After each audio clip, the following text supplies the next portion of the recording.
Welcome to Barn Banter, the podcast by Horse Illustrated.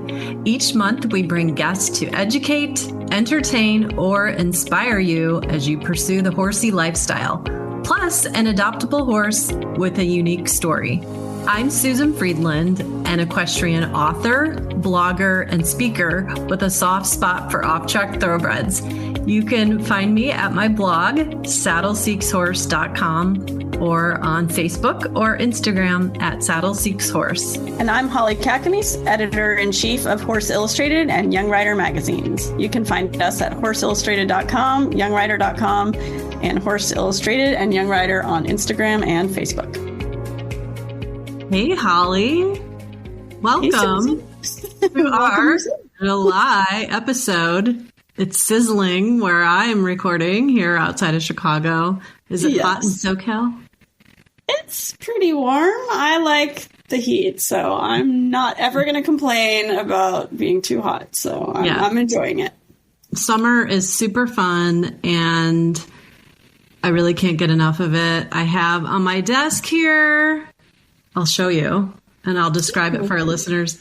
The hydrangeas have bloomed, and they look like fluffy white pom-poms, and it's just the grass here is so vibrant and green. And July is wonderful because there's 4th of July and fireworks and cookouts. And let's see, what else is in July that we love? The pony swim is in July. Oh, right. Yes, the famous Chincoteague Pony swim. And our episode today is going to be all about the pony swim, and I will be there, and Holly will be following along, and I'm trying to get her to come maybe next year or the year thereafter. Yes. But I need all the tips on where to stay. I assume you've already booked a place and a kayak, or how are you going to watch it this year? Yeah, well, this year I'm not kayaking. I'm going to try a different vantage point. And so I'm kind of excited about that. And I'm going to be watching from land, and I will see them like swimming. I'll be on Chincoteague. So in years past, I've been in a kayak. Last year, I was actually on a boat, and all of the ways to watch the pony swim is super fun, but it'll be cool just, to have a different perspective this time around. So how many hours before the swim do you have to lock into place and contend with mosquitoes? That's what I want to know. That is a very good question. Last year, when we were on the boat, we had to meet the boat at the dock at 4 a.m. And the swim was at noon. Oh, my God. But there weren't mosquitoes on the boat. When I have kayaked in years past, you can kind of squeeze through and get to your spot. And so, I did a few hours in advance. But this year, I'm not really sure how it's going to work out. I'll probably, last year we had Amanda Giese, who is part of the Chincoteague Pony Registry, and she runs the Misty's Heaven website. She is kind of my go-to person for viewing spots, and I'm actually going to be watching with her from the shore. But yeah, so you can go back and listen to last July's episode if you're interested in that interview, listeners. And what else? You been to any events lately? Got any events coming up you'll be at? Anything fun? Horsey stuff? Well, I have to tell you, speaking of Chincoteague ponies, so over the weekend, I had a chance to go to Hart's Island Pony Ranch.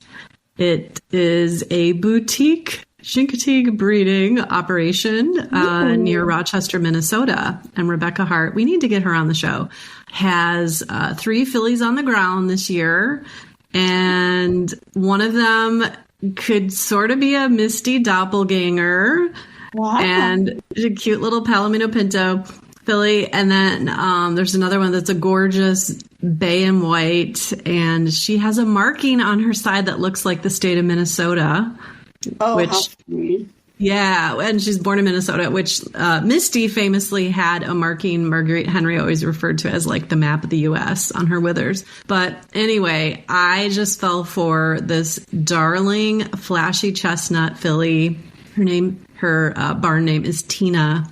And she was so friendly and cute. And I was scratching her withers. Was in the middle of the pasture scratching her withers. And then I stopped and walked away. And she sidled over to me like, hey, I know you want to keep scratching my withers. And so I did this. I put it on my Facebook, I think also on Instagram reel. It's the cutest thing. And I was kind of like, okay, she is training me. It reminded me of having a dog. You know how they're very good at willing you to do things, such as, walk over to the treat drawer, etc. So that was really fun. But as far as upcoming, July is also exciting because it's Briar Fest. Yes, I know. In the past. I won't be there this year. I'm sad, but you're going, right? You're doing some stuff there. Yeah, and the Chincoteague Pony drill team is going to be there. And they're in our July-August Young Rider issue for anyone who wants to see how cool they are. And I was just really impressed. They just look like way different than the ponies. And I talked about that a little bit in our upcoming interview. But, when you think of a pony, especially like a Feral Island pony, you're just thinking of like this Shetlandy, short legs and short neck and big tummy. And no, they are like sleek and long legs and small heads and almost like a tiny thoroughbred in a weird way. Like they were just so athletic and beautiful and their colors. So super cute. I hope people read that article because yes, that was a feel-goody one to write. And then I'm speaking. So if anyone is listening to this and they are going to Briar Fest, I will be speaking and talking about Marguerite Henry and Misty and their relationship. And then after Briar Fest, and I have something new. Ooh, tell us. What is it? I have a novella called Misty's First Christmas. So it's Christmas in July. Okay, what's this about? Your newest book drop. Yeah, you heard fingers crossed that I will have copies in hand at Briar Fest, but if not, for sure on my website and for Chincoteague. And I'm also going to Charlottesville, Virginia the week before the pony swim at the end of the month. So people, if they're not, they should check out my Facebook page, Saddle Seeks Horse. Okay, so the story... So when I was writing Marguerite, Misty, and Me, I spent about 2.5 years uncovering, everything I could about Marguerite Henry, interviewing people who knew her, reading archival documents, kind of rereading many of her books. And I felt like I got to know her, even though she has passed, many years ago. And so I'm not a fiction writer, but I just had this idea of Misty having a little caper because the truth of the matter is when Marguerite went to Chincoteague Island for the first time, she fell in love with this pony that Grandpa Beebe had on his ranch, and she bought her. She was too young to come live with her in Illinois. So when she was weaned, Grandpa Beebe had her sent via train to Chicagoland.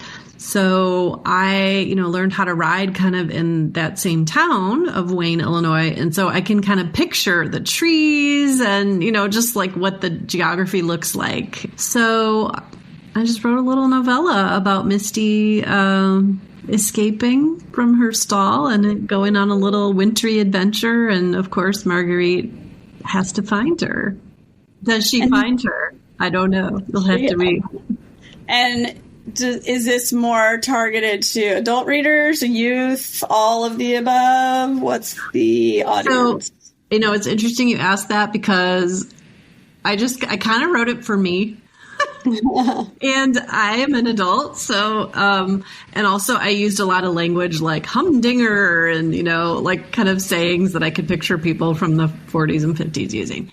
But so I wrote it, and then it's short, and then I was like, oh, well, I guess kids could read this and enjoy it. And so I went ahead and I ran it through a tool that can determine age level, and voila, it's 5th grade level. So I guess it could be both.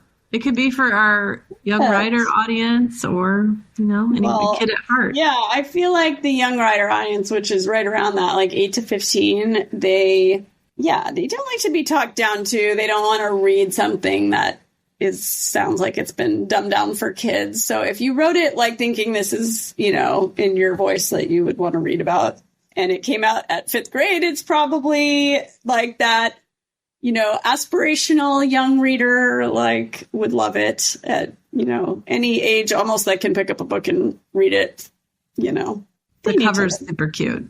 Let's see. Our reader won't be able to see, but I want to see it again. So sometimes you have a vision for a thing, and then the person that does the art can make it better than you ever hoped. So it's got Misty of Chincoteague wearing a Santa hat, and she's got this beautiful green halter, and the font is like the fancy M from some of the first edition books with Marguerite Henry, and it's just super cute. I'm excited. That is exciting. Well, good. Hopefully it will be out on your website too, right around July, so people can check that out if they want. Christmas in July. SaddleSeeksHorse.shop. Or if you aren't ready yet, you can just keep it in mind as Christmas gets closer and for actual Christmas. Get one for your horse girls, whatever age, or boys, I suppose. There's little boys in the story too. Oh, well, there you go. Yeah. Perfect. Hopefully mine will be old enough to start reading by himself soon, but right now we're just kind of getting started. He's only 5, so at least he can read a little bit, but I'm excited to see what he gets into just because, when I was a kid, I don't know what age I started reading Marguerite Henry, but I know by the time I was 10 or 11, I had read like every book she had. So I was definitely pretty hardcore there. And I'm still sad to this day after I read Black Gold and I was sobbing hysterically. And I now found out she was still alive and writing back to readers at that time. I never knew that. I should have written her a letter about how touched I was by her story. And I'm sure she would have written back and it would be like a treasure. But I didn't know. These are things I learned from your book. So thank you. Well, thank you. Thank you. So I think we should introduce our guest. Yes, speaking of the Chincoteague Pony Swim, we have a expert. Do you want to give us a quick rundown before the interview? Absolutely. Sarah Boudreau is the creative force behind the website, Chincoteague Pony History. She also has a very active Facebook presence at Chincoteague Pony History. I feel like I get her, and she probably gets me because she's done a lot of archival research to piece together the ponies kind of prior to Misty. So she has a new book out called Before Misty, and she just has a wealth of knowledge of old-timey stories and traditions, and she's a lot of fun. So I know our listeners are going to enjoy this episode immensely. Sounds great. Well, we hope you enjoy. Here's Sarah. For special rates on Horse Illustrated and Young Rider magazine subscriptions just for our podcast listeners, visit horseillustrated.com/barnbanter. Sarah, thank you so much for joining Holly and me here on the Barn Banter podcast. We're excited to discuss all things Chincoteague Pony history with you today. How's it going? Going well. Thank you for having me. I'm always down to talk about Chincoteague ponies.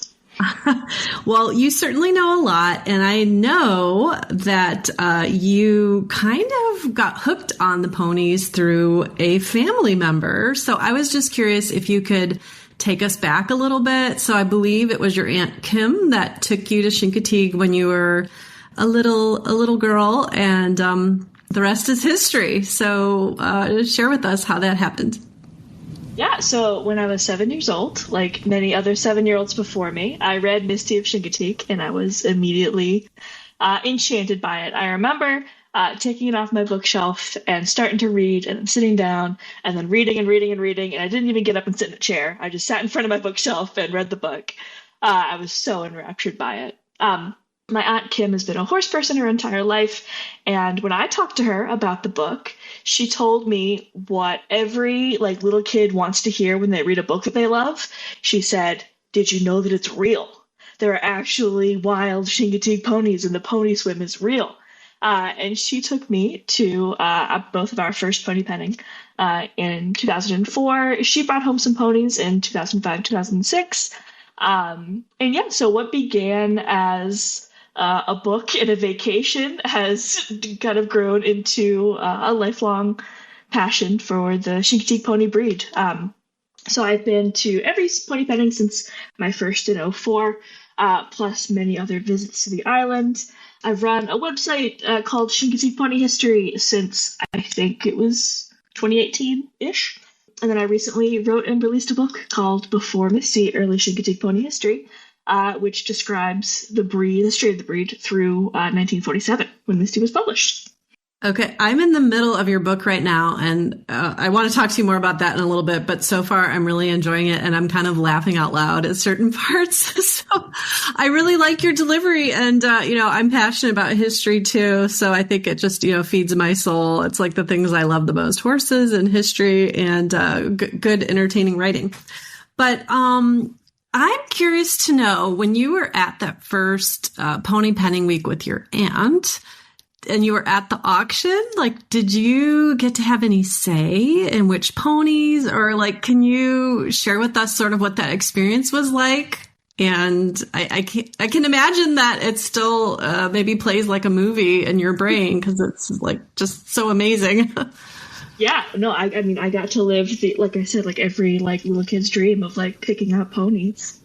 She let me have some influence on the ponies that she brought home. The first two she brought home on purpose, and then the last one, she says she brought home on accident. She said she raised her hand and bid, quote unquote, on accident. But so I picked that one out. The other two, I got to kind of pick out of the bunch, and that was really fun as a little kid to participate in that. And if memory serves me correctly, she has a mare that is by Surfer Dude, right? Yes. And he's, maybe tell us a little bit about Surfer Dude and what made him special, and a little bit about the mare and what she does and what she looks like and all that good stuff. Her name. Yeah. So starting with the man himself, the dude.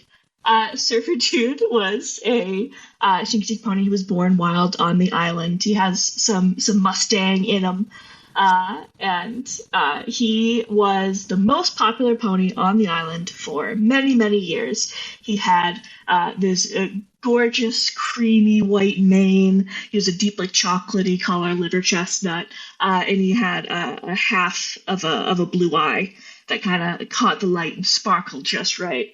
And all the mares thought he was handsome, and all the people thought he was handsome. And he was the big kahuna. He was the boss on the island for many years. And my aunt has a pony. Her name's Surfer Girl, who is by him. And she is now a combined driving pony, and competes pretty successfully in that.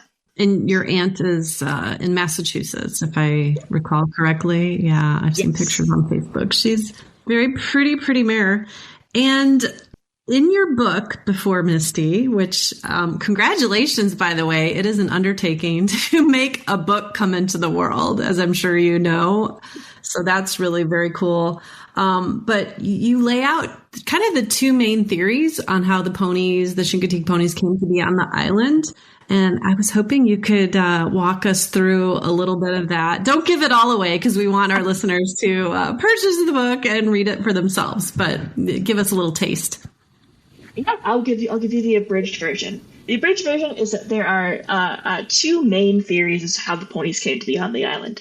Chincoteague ponies have lived on Assateague Island, and for a while the surrounding islands, for hundreds and hundreds of years. It's not clear when they got here or how they got here, but from the records we can see that they really have lived here for hundreds of years.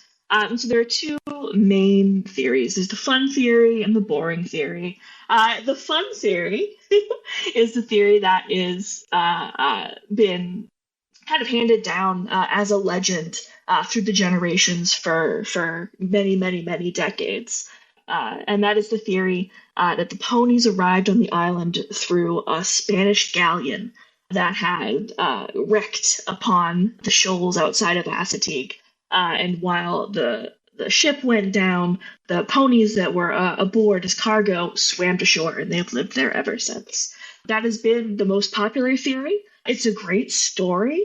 And there are many, many shipwrecks outside of Assateague, and even a couple of Spanish shipwrecks outside of Assateague, which kind of is tantalizing. That's exciting. That's exciting stuff. So that's the fun explanation. The not as fun explanation is that the settlers in that area, the white settlers in that area, had let some of their stock, their horses, graze out on the island, and eventually they just didn't catch them.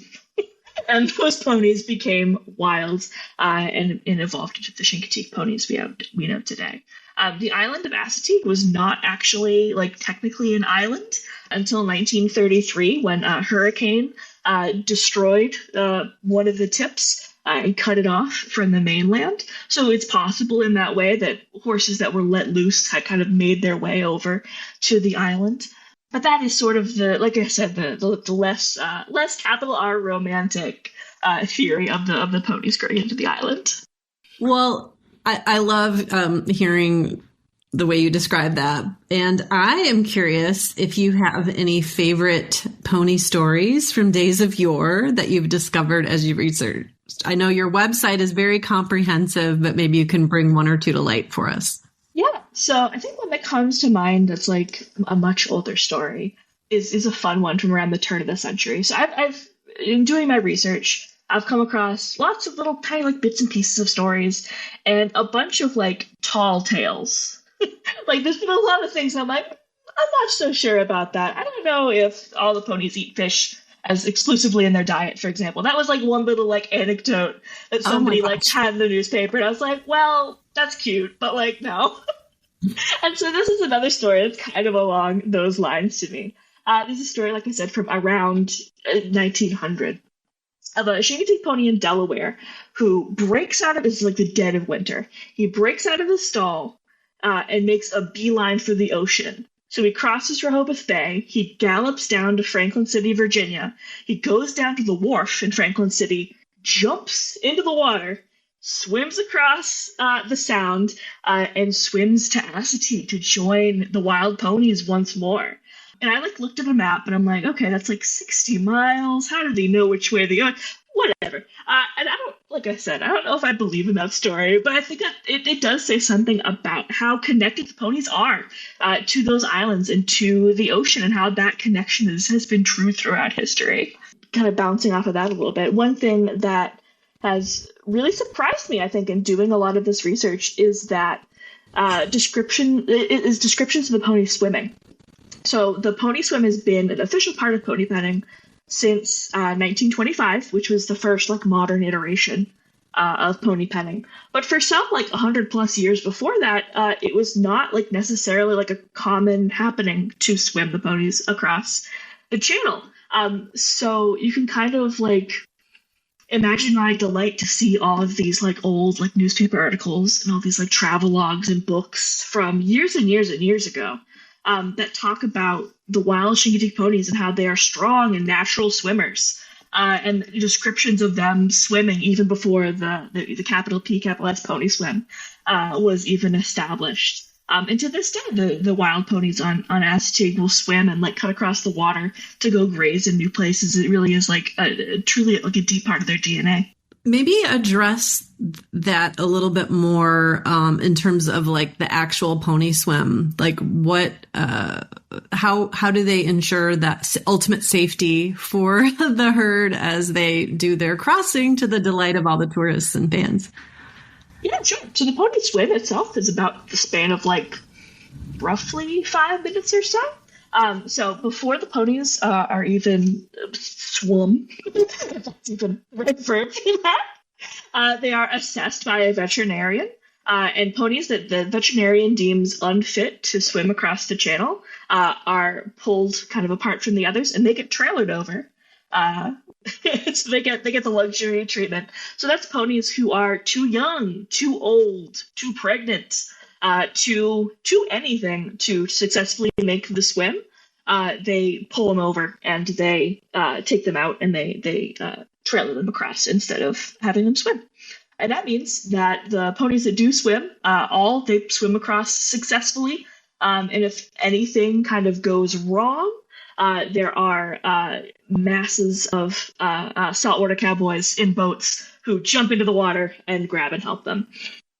So, for example, last year there was a pony who really didn't want to swim. She was like on the bank on the other side. She's like, I don't know about this, chief. And they were able to grab her and put her in a trailer and take her over. I do remember that. Was it Martha Lou? Yeah, Martha Lou. Okay. Because I was on the boat named Martha Lou, and so everyone was like, "Oh, that's the pony, Martha Lou." So for a minute, your research, I want to know a little bit more about that. Have you done this like online? Have you gone places? Are you working in archives? Is there some secret database of Chincoteague Pony articles? Or like how have you been able to uncover some of these stories? Because I know one of the points in your book before Misty said that kind of back in the day that pretty much the majority of the people living on Chincoteague were illiterate. And so stories about the ponies in the island were coming from people like who had traveled there and that sort of thing. So maybe just tell us how you found your materials to help you piece together the history. Yeah, totally. So I look a lot of stuff online, a lot of like newspaper archives through like newspapers.com, archive.org. There are also the Library of Congress has a great newspaper archive as well. I've been in person to the Eastern Shore Heritage Center, which is about 45 minutes-ish away from Chincoteague, to read some things you can't get online. I wish there was like a database of just Chincoteague Pony stuff. That would make my life so much easier, Susan. But yeah, it's been a lot of digging through those things, digging through the same 3 pieces of information written over and over and over again, and trying to find the one article that has something new and exciting to share. So as you were kind of you were talking about, through the when we're talking about like the 1800s, many people on Chincoteague were not really writing their own descriptions of pony penning or anything that was going on there. This is a working town. It's a fishing town. And moreover, I believe it's like 40% of people in Virginia at the time were illiterate. So it's not really unexpected to find, folks in this very rural area are not really, penning their diaries in that way. So a lot of the information that we get about the island comes from kind of tourists who are coming over and taking the boat ride over to Chincoteague to go and be a tourist at pony penning and to go buy a pony of them or for their own maybe. And so a lot of this is from the perspective of outsiders looking in and kind of sometimes looking down upon the people who are part of this town. Well, that's unfortunate, but it's a bummer. Hopefully, as you travel, your horizons are expanded and that sort of thing. Yeah. But I appreciate the way that you've kind of brought that story to life in the book and for us now.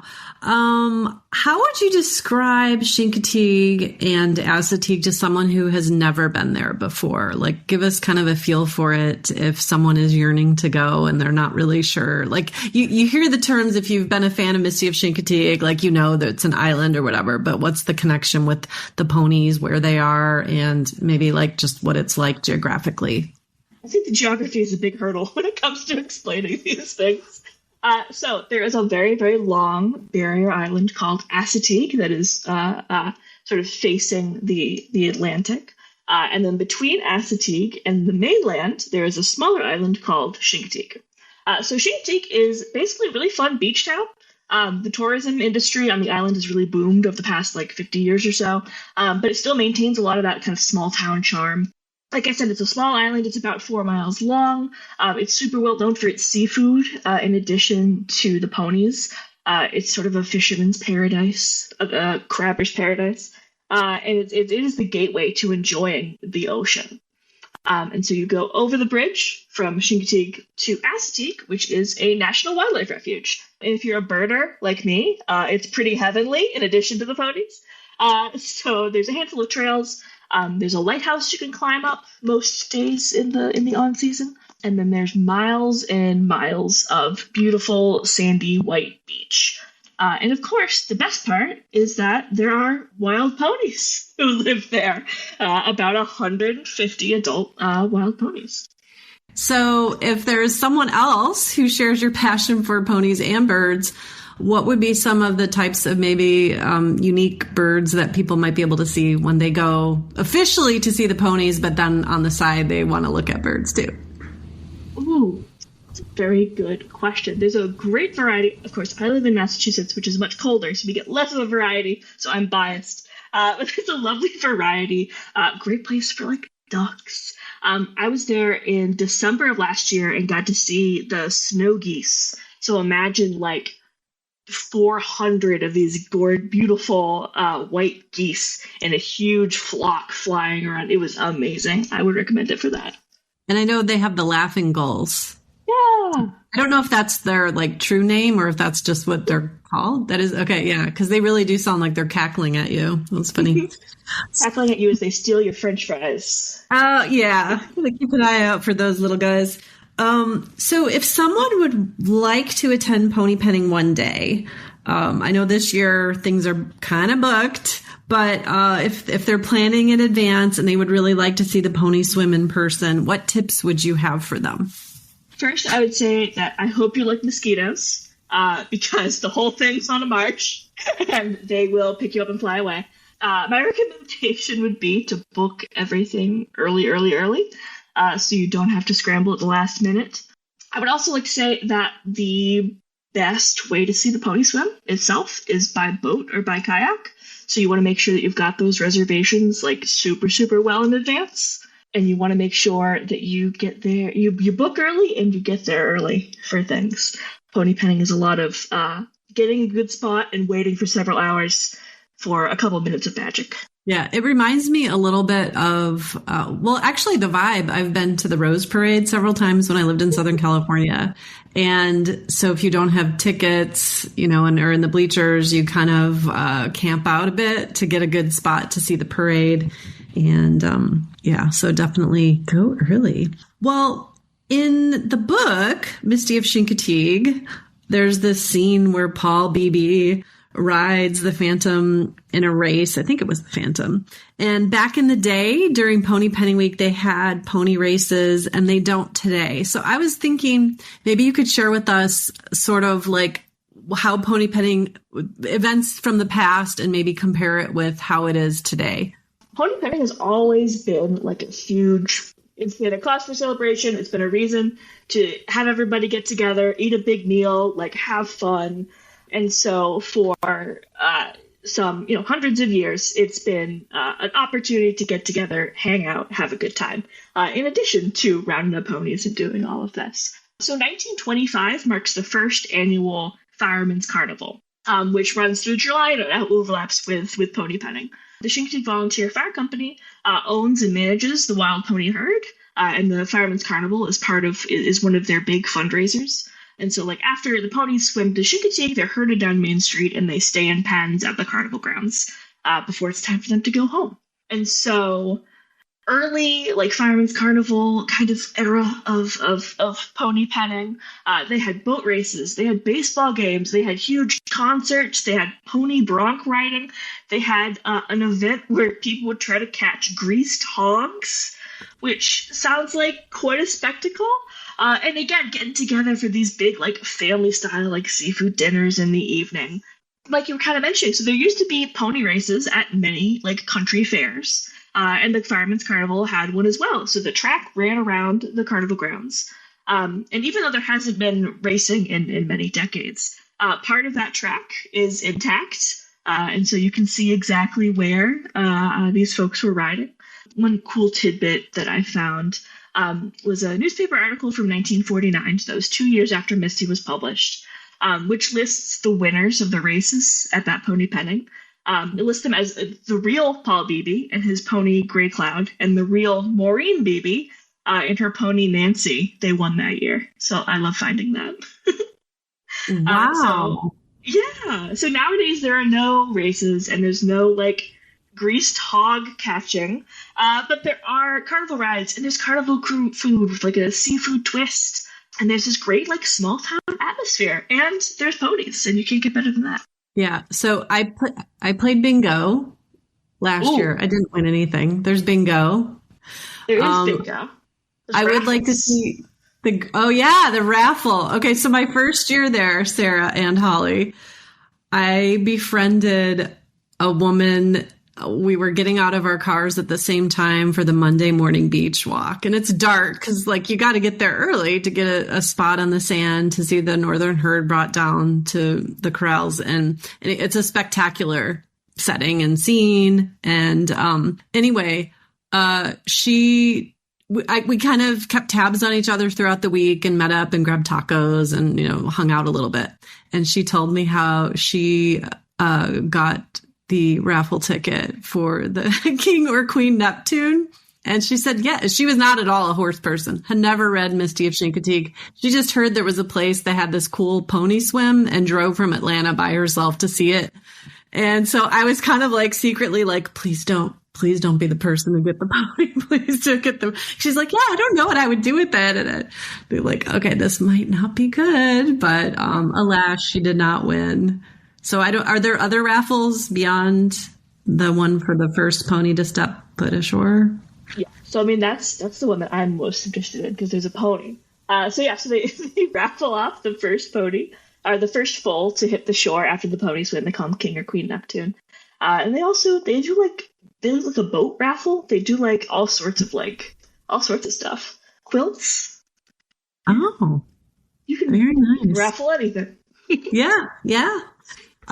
And what are you most looking forward to about this epic centennial pony swim? I think I'm most looking forward to is sharing pony penning with folks for the first time. The fact that this is sort of the 100th is going to bring in a lot more folks who want to experience this. And I'm not looking forward to the traffic, but I am excited about all these new people who get to experience the ponies for the first time and live their kind of childhood dream of doing this. You get to share that with other folks. So I have sort of a fun story. I don't think I shared this with you, Holly. In January, I was at Pony Club Convention. They had an event in Traverse City, Michigan, and they asked me to speak. And so I talked about Marguerite and Misty and their history a little bit. And a woman came up to me afterwards with her daughter, who I'm guessing was maybe like 6th grade-ish. And they said, we have a pony. We bought it at the auction a couple years ago. And so I said, no way, that's so cool. And she pulled out her phone and showed me the picture. And then I kind of looked at the girl and she looked familiar. And I said, that was in 2022. I was sitting right behind you. I said, were you wearing a pink t-shirt that said, Nana said I could, and you had face painting?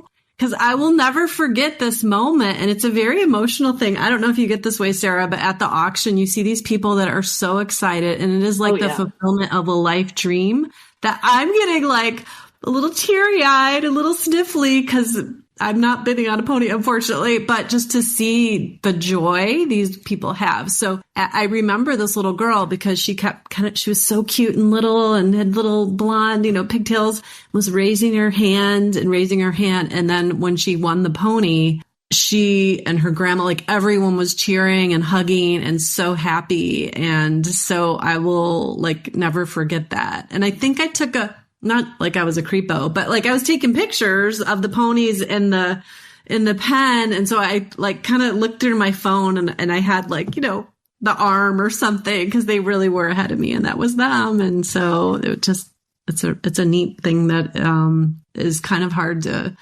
explain how the emotion is unless you've been there and have experienced it for yourself. Totally. I'm not a crier, but I cry every pony auction. Every swim, the second they hit the water, it's just so moving. The tears start going. Yeah. And, it's funny because when I was researching for Marguerite, Misty, and Me, I, was there in the kayak and I had my iPhone out. And so I was videoing the swim. And it's one of those things where you're torn between seeing the thing and focusing on it like in the moment versus trying to record it. And I knew I wanted to record it because I wanted to play it back to be able to describe it when I was writing about it later. And so that video I still have because my phone is very old. And there's a point where seriously, this is what I said. I'm like, yay, ponies. And I'm saying yay, ponies to myself on the video. But it's really, that's like the feeling you have is like, yay, ponies. And I think I had another comment to myself in the video that was like, that one looks like Misty over there. Again, not talking to anyone in particular. And I don't normally talk to myself. I love it. I mean, there's something about it. It just turns you back into that little kid who's doing that one looks like Misty. I want that one. For sure. For sure. Well, Sarah, I know Holly, I'm sure has a few questions, but before Holly gets it to her question, I'm wondering, is there anything else you'd like to share about the ponies or their history or yourself? Yeah. So that's it. It's a dangerous question because I could just keep on talking about Chincoteague ponies for hours and make one heck of a job for your editor. But I think we've talked a little bit like about like that wild population of ponies. But I'd like to talk a little bit about ponies who've been like purchased at pony petting. So in the past, this breed has had a reputation for being kind of homely and unkempt. But I think that reputation kind of downplays their natural intelligence and athleticism. So there are Chincoteague ponies doing and competing in like all manner of disciplines. There are ponies cutting cows and eventing and in the hunter ring and packing kids around. Basically, you name it.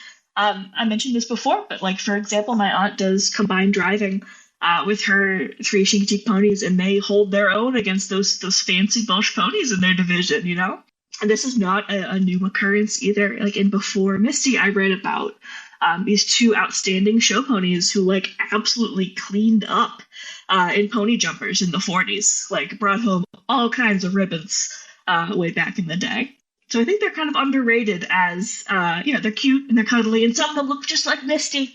But I think they're underrated as actual sort of a functional pony. Yeah, to your point, Sarah, I was at the Chincoteague Pony Drill Team, which they can also do drill, open house a couple years ago. And one of the riders showed me some photos on her phone that she had done eventing with this pony. And I was, I know ponies jump and all of that, but she showed me this cross country picture, and the pony's form was just gorgeous. It was like pony hunter form, and it was knees to nose, and it was so cute. And I was like, whoa. And it was a bigger jump than I would have, anticipated. So that was, to your point. Okay, Holly, you're up. Do you have any questions for Sarah? Yeah, but that also reminded me of our Chincoteague Pony Drill Team article that was just in Young Rider. And I was so impressed with the pictures because these ponies, they're very small, like standing next to, an adult standing next to one, but they're so well put together. I was just very, very impressed. You think of a pony that lives on a wild, island. It's not being bred to look good, but you think it's just going to be just kind of a little homelier, whatever. But I mean, there's absolutely beautiful and put together, so well proportioned. So just want to give a shout out to the ponies for being beautiful. And I'm one of those aspiring visitors that has not been yet. I have a 5-year-old son, so someday he'll be old enough to make the journey with me, I think. Not this year, it's too late now, but for other first timers, I know we talked about a little bit, like how early do you have to start planning a trip? It's probably going to be our listeners hearing this in July, a little too late, but maybe for next year, like how early do the hotels fill up and, that kind of thing? When do you need to start planning? I personally would recommend at least 6 months in advance. Okay. And if you go and you want to go again the next year, immediately talk to the people who are at your hotel or at your rental and tell them that, so you have the place reserved. That would be my tip. Because things go fast. and you want to make sure that you have plenty of options for your stay, and there are plenty of options to stay. Like I mentioned before, it is a beach town. It's a tourist town, and so there's like houses you can rent. There's a bunch of hotels. There's some really lovely bed and breakfasts, like Miss Molly's Inn, where Marguerite Henry stayed when she was researching for the book. You can stay there, for example. So there's plenty of places to stay, but you want to make sure that you can kind of pick and choose what works best for you. And that would be, like I said, about maybe 6 months in advance. Okay, well, that makes sense. My other question that I had was just about, if you are kind of like me and can't deal with traffic and craziness and lines and parking and all that, is there other times of year that you recommend? I know they have some spring and fall. What kind of events could people look at, and what would they expect from those? So first off, I want to say that the traffic is that bad. The traffic's pretty bad on swim day, just because it's everybody on Earth is there. But overall, it's pretty low key. There are shuttles also available at Pony Penning, so you can park up at where the high school is and take a shuttle wherever you need to go. There's lots of options as far as that goes. But as far as like off-season stuff, so like you mentioned, spring and fall roundups are a great time to go see the ponies. So during the spring roundup and during the fall roundup, the ponies are all herded into corrals on Chincoteague, and they get vet checks. And then they're released pretty much immediately afterwards. But that's a good way to, you're going to see them all because they're all in a pen. A good way to have guaranteed access to the ponies. As far as other times of year go, I think it's pretty lovely in the winter, to be honest. I think it's an underrated time to go. Some things are closed down, but you're going to get nice, quiet, and peaceful. If you'd like to go and see some newborn foals, your peak months are going to be around like May and June to go see those before it gets too hot as well. Taking a boat is a great way to see the ponies when they're not being involved in some roundup or another. There are lots of different like charter boat companies where you can take a tour and see the ponies in their natural habitat, and see dolphins in the sunset and all sorts of beautiful things as well. Okay, well, if I wasn't sold already, like I had just recently heard about the spring and fall, but now this is sounding even better. Like just go in there on the island, take a boat, see the nature. Like that all sounds awesome. So, and babies, I mean, who wouldn't want to see the foals? So this is great information. And having been at this magazine for like 15 years and done so many Chincoteague articles, new information that I've never heard before. So I'm very excited to hear it. And, there's always a lot of, Facebook accounts where people like to show pictures of the foals and that. So you can get yourself warmed up, Holly. Pick out like the one that if you were to go to the auction and bid on, which one that is. How do I not bid on one? See, this is the problem. I cannot come home and bring a foal to California. This is not good for me. I can't do it. Oh, but I want one. I will want to bid. I guarantee you. Yeah, I think your little boy needs one. We'll have to talk after the show. It's for the children. Well, I already decided my next horse is going to be a pony. So for myself, not for my child. For me, they're large ponies. Lots of adults could ride them. Yeah, that's what I hear. Some are going to get up above horse size. Well, there you go. How tall are your aunt's ponies, roughly? All three of them are 13'2". Okay. Yeah. Yeah. I'm just, interested in being a little closer to the ground than I used to be. So. Well, Sarah, where can people find you and learn from you about Chincoteague pony history before Misty and all of the good stuff? Yeah, so you can read more about the history of the breed at ChincoteaguePonyHistory.com. I have a Facebook page of the same name with more info. And you can buy a copy of Before Misty at bit.ly/BeforeMistyBook. Wonderful. Awesome. Well, thank you so much for joining us. We really appreciate your time today. This was a lot of fun. Thank you so much. On the island. Yes. See you soon. Joining us today, we have Cynthia Glensgard. She is Executive Director of the Hooved Animal Humane Society, and that's in Woodstock, Illinois. Cynthia, thanks for joining us today. Oh, thank you so much for having us on, Holly. So tell me a little bit about this special guy we have today. His name is William. Yeah, he is such a lovely boy who just craves affection, comes up to you, follows you along the fence line, loves his scratches. William is a 19-year-old saddlebred cross who, interestingly enough, was born here at Haas 19 years ago. Aww. He went to another family, then kind of moved on, and situation occurred where he had to return to us. And once a Haas horse, you're always a Haas horse. So we welcomed him back.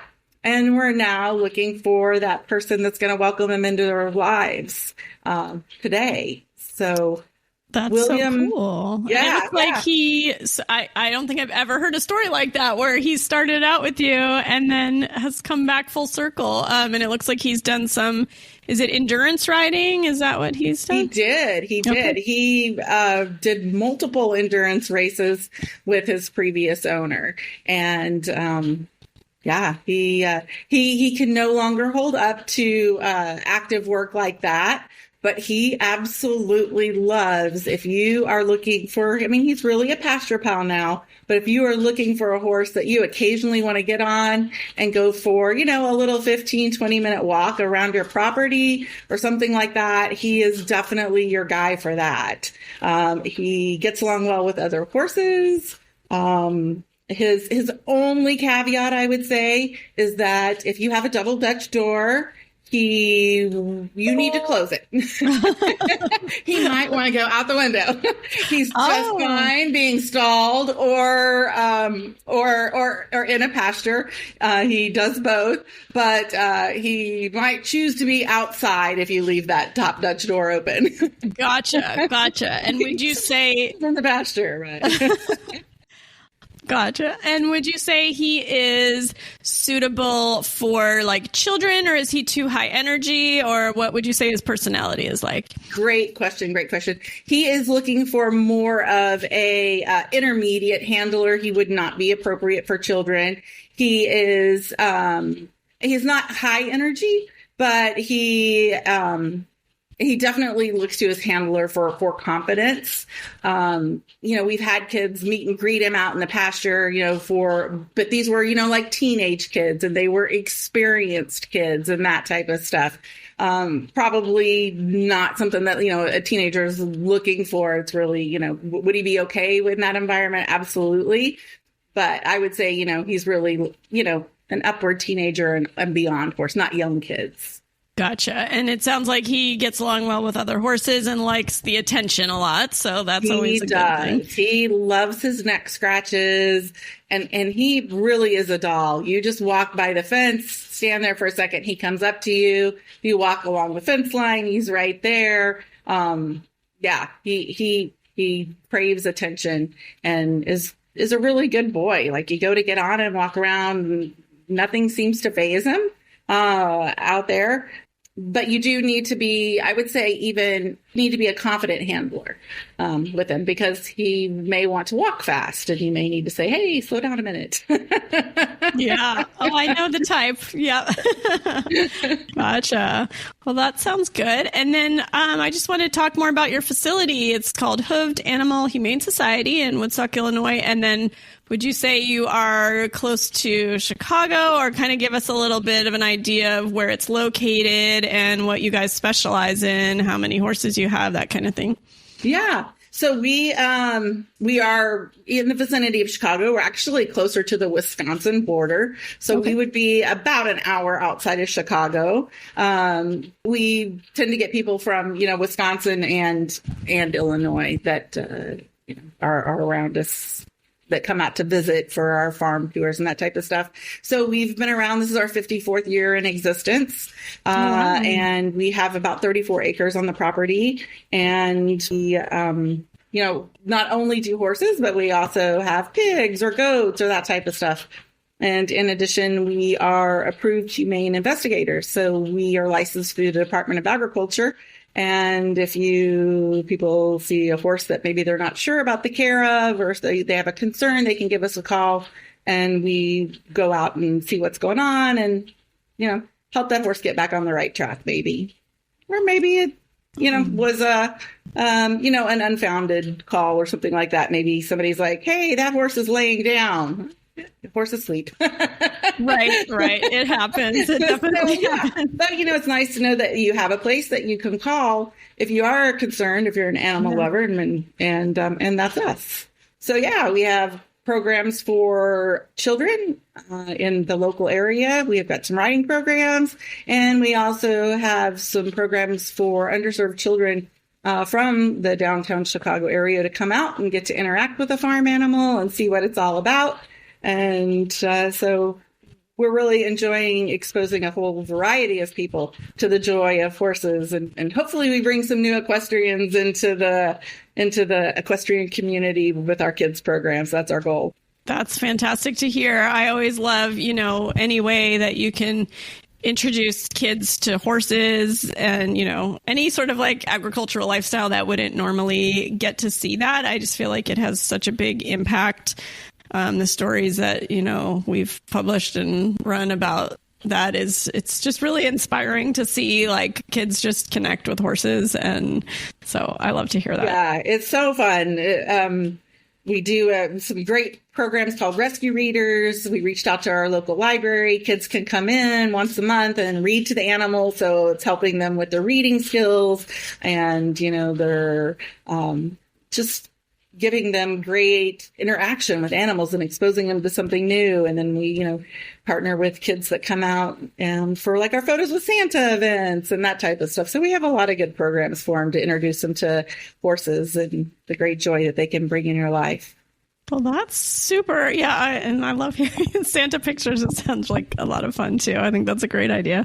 So if anyone is interested in learning more about William, we'll have a link to him in our show notes. And it sounds like you have lots of other horses available too. So for anyone in the area, Wisconsin, Illinois, Chicago, greater area, anywhere around there can take a peek and see what you guys have right now. I think it's always nice to support your local horse rescue if you are in the market for a horse and just see what's out there. I think people, sometimes overlook that option, and there's just a little bit of everything. So, whatever you're looking for, it might be right there. So we've got about 30 or so on property right now. So we have a lot to choose from. Come on out and see if you can find one. And if not, then I know that you'll find another great horse on the ASPCA's My Right Horse channel as well. Absolutely. And, I think this is just such a good time of year to be horse shopping too. So